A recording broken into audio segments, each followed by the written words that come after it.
All right, question 13. At his job, the first 40 hours of each week that Thomas works is regular time. Any additional time he works is overtime.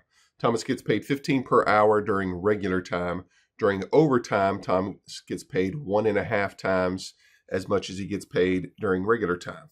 Real quickly, let's do that. What is 15 times 1.5? Well, that should be what, 22.50. So this is his overtime pay, 22.50. Thomas works 46 hours in 1 week and gets $117 in deductions taken out of his pay for this week. After the deductions are taken out, how much of Thomas's pay for this week remains?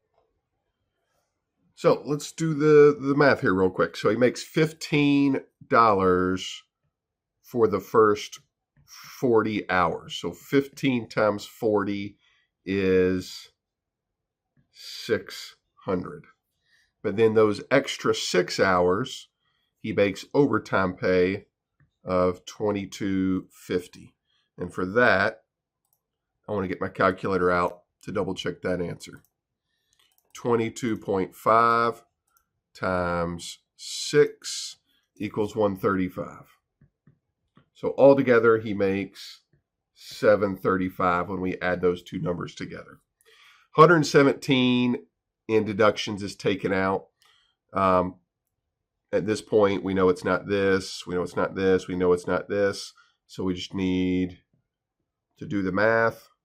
If you can do that in your head and get pretty close, that'd be great. If not, use a calculator. 618 is the answer. All right, number 14. At Sweet Stuff Fresh Produce, the price of a bag of grapes depends on the total number of bags purchased at one time, as shown on the table below. In 2 trips this week, Janelle purchased 3 bags of grapes on Monday, and then 4 bags of grapes on Wednesday. How much money would Janelle have saved if she had instead purchased 7 bags of grapes in 1 trip on Monday?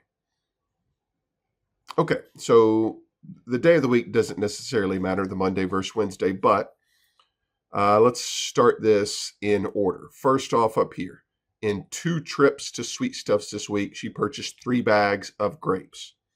So 3 bags, $3 per bag, 3 times 3, that's $9 on Monday. And then 4 bags of grapes on Wednesday. So 4 is here. That's all of a sudden, that's dropped to $280. So 4 times $280. Could use a calculator, or 4 times 2 is 8. 4 times 80 cents is $3.20. That's 11.2 on Wednesday. So altogether, 9 plus 11.20, that's, she spent $20.20 doing it this method. 9 plus 11.20 gives us that number. How much money would she have saved if she just did 7 bags in 1 trip? So 7 bags times 260. This, I am going to get the calculator out. Start to get a little bigger. I'm afraid I'll make a mistake. So 7 times 260. So 8 would have cost her $18.20. We're just going to subtract the difference. And yeah, I know I subtracted the wrong order, but I know the answer has to be a positive answer. Their difference is $2. She would have saved $2. What is 3% of 4.14 times 10 to the 4th? We could just put this in the calculator. That honestly is probably the easiest way. 4.14, just to make sure you don't make a mistake. So 4.14 times 10 to the 4th is 41,400. It wants to know 3% of that.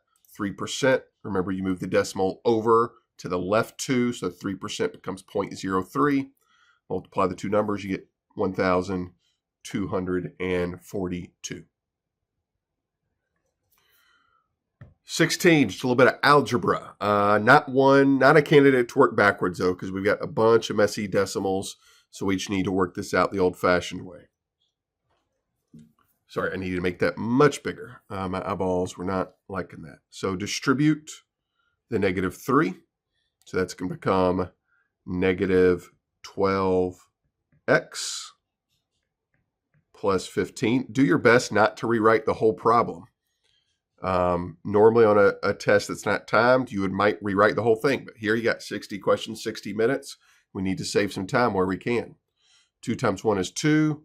2 times negative 5x is negative 10x. But you also don't want to go so fast that you miss this one, because this is one that most of you probably know how to do. Add 10x to both sides. So that's negative 2x plus 15 equals 2. Looks like we're going to get a fraction. Negative 2x equals 2 minus 15. Again, be careful there. That's a place where people just mess up when they're in a hurry. And they divide both sides by a negative number. So the answer is going to be positive 13 over 2. And finally, in right triangle ABC, the given lengths are in millimeters. That doesn't matter. What is the sine of A? You got to know sine. Remember SOHCAHTOA. In this problem, sine, that just represents in a right triangle the opposite side over the hypotenuse. So the sine of angle A.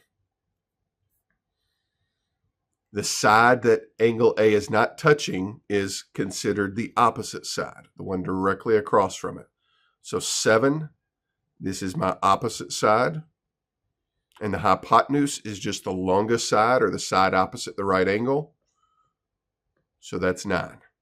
So the sine of angle A is just 7 over 9.